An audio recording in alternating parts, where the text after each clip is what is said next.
Ja, voor ouders van zieke ben is het Ronald McDonald House een uitkomst. Zeker als je vaak met de band naar het ziekenhuis matte. En dat geldt spietig genoeg ook van de ouders van de Lietse Sophie Badal. Zij is 1 jaar oud en had al heel wat meemaken aan operaties en orenbehandelings. Nou, haar huid, Soeris Badal, die komt dan in actie om wat waarom te doen voor die Ronald McDonald House.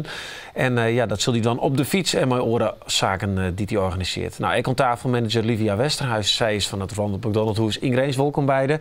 Soeris, ik wil met jou beginnen, want ja, voordat we het hebben hoe die actie vandaag is, even naar de situatie met die dochter. Vlien hier kwam je me niet nice, maar een emotionele oproep voor een donorlever. Ja. Nou, we kunnen even zien naar ja, hoe dat toen ging, want we hebben toen bij Invest te filmen. Ja. Sophie is geboren met een aangeboren afwijking. Ze heeft geen galwegen, waardoor eigenlijk de gal de lever niet uit kan en ze zichzelf eigenlijk heel langzaam aan het vergiftigen is. En op het moment dat er niet op tijd een donor is voor haar, dan weten we eigenlijk niet wat er gaat gebeuren. Nee, dan wordt het wel eens heel moeilijk worden. Ja, dit is de situatie emotioneel inderdaad. Er is gelukkig toen een leven kwam, in de hoop dat het leven weer beter worden zou. Is dat echt gebeurd? De lever is zeker gekomen. We hebben heel veel reacties gehad via de oproep vorig jaar. Heel veel mooie reacties ook gekregen. Nog steeds mensen die willen helpen. Dus daar zijn we echt heel dankbaar voor geweest. En we hebben uiteindelijk ook een stukje lever voor Sophie kunnen krijgen. De lever doet het. Alleen we hebben helaas na de operatie veel complicaties gehad. Wat resulteert dat we nu nog steeds in de complicaties zitten, om het zo te zeggen. En dat onze toekomst nog steeds onzeker is met Sophie. Maar Sophie zelf doet het wel heel goed eigenlijk. Ja. En dat is gewoon heel mooi te zien. Het is gewoon een kindje wat speelt, met de zus wil spelen, dat wil leren lopen, dat geen seconde stil zitten. Dus aan Sophie zelf zie je niks. Als je zonder weg denkt, is het gewoon een normaal kindje. Alleen wij weten natuurlijk als ouders zijnde wat er allemaal speelt. En we zijn ook nog steeds daarom regelmatig in het UMCG te vinden. Maar de toekomst is onzeker en waar het naartoe gaat weten we niet. Maar voor nu hebben we in ieder geval een meisje wat gewoon springlevend is. Ja. En alles wil doen wat een normaal kind ook wil doen. Ja, nou zullen we even zien, want wij mochten nou weer bij hem draaien om Sophie te zien hoe het zo nou is. Ja. Het is dan nog, komt in ieder geval nog wonderboeten dat het nog zwaarlijk is. Dat blijkt dus wel. Nou, even zien.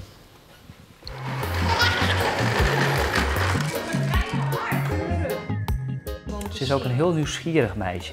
Ja. Het is echt een verschil met Lisa, maar ze is echt heel nieuwsgierig. Ontdekken en ze is ook niet bang. Ze gaat het avontuur wel aan.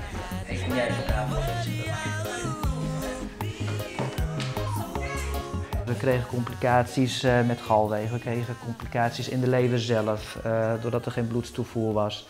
En ook complicaties die eigenlijk wel onbekend zijn en niet voorkwamen.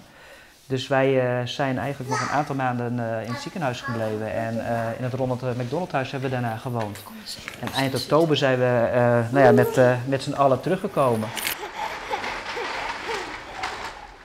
Ik heb haar net medicijnen gegeven en dan spuiten we daarna de lijnen altijd even door met water, want anders raakt die verstopt. En dan moet er een nieuwe in.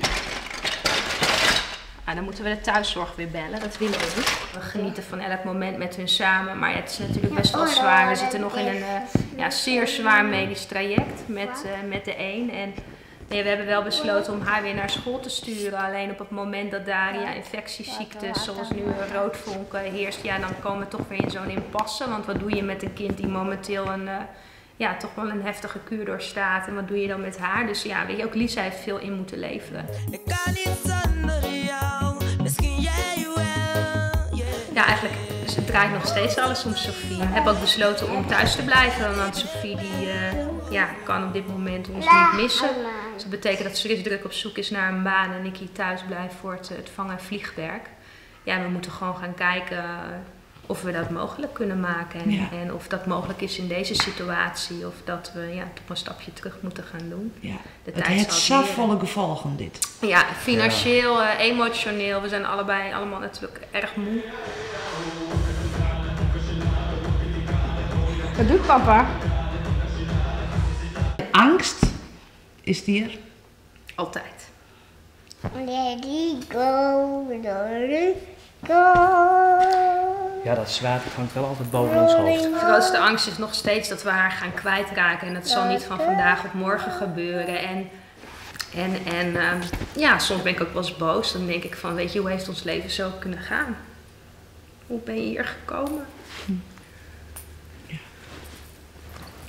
Maar dat heeft geen zin, want je zult het toch moeten accepteren. Want dit is waar wij het mee moeten doen. En ik denk, weet je, wij kunnen dit dragen. Anders was zij niet bij ons gekomen. Dus dit kunnen wij. Maar ja, dat is gewoon het uitgangspunt. Wij kunnen dit en wij laten niet los. Zo'n meisje, jongen, dat is toch ook een genot. Dus er is altijd meer om te genieten dan van te balen. Ja, ik wil ook nog een beetje vrolijkheid. We hebben me afsluiten. Maar ja, de vraag is natuurlijk, hoe doe je dit? Hoe draag je dit als gezin? Dat je, was toch juist het zwart van Damocles hinkt erboven? Ja, je doet het gewoon. Het zijn je kinderen, wat dat aan gaat. En je hebt geen keus. En ja, als je haar ziet, dan kun je ook alleen maar vrolijk worden eigenlijk. En ervoor gaan. En dat is eigenlijk wat we doen. We doen het voor haar, voor haar zus. Zorgen dat we gewoon als een normaal gezinnetje kunnen leven. Ja. En als je naar haar kijkt, dat geeft gewoon ook energie. Energie die is toch ook wel nodig, hè, Snow? Want er komt maar een gigantische actie om, ik hield op de helft van Ronald McDonald hoezen. Hè? Ja, dan komt Joran natuurlijk in beeld. Want als je dit soort verhalen zeggen, dit mag je hem herkennen, hè? Want het zijn vaak net leuke dingen die je hem zegt in die hoezen in Grains. Maar doet het jou nog altijd wat?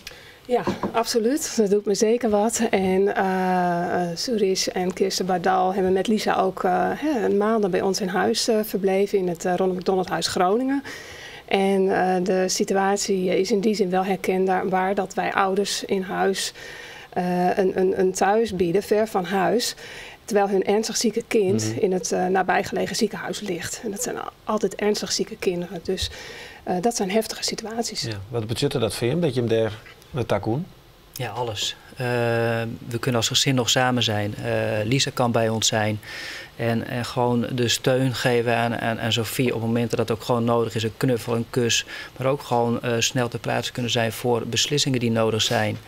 En toch enigszins ook het gezinsleven weer een beetje kunnen voortzetten zoals je thuis gewend was. Het samen zijn, toch een veilig onderkomen.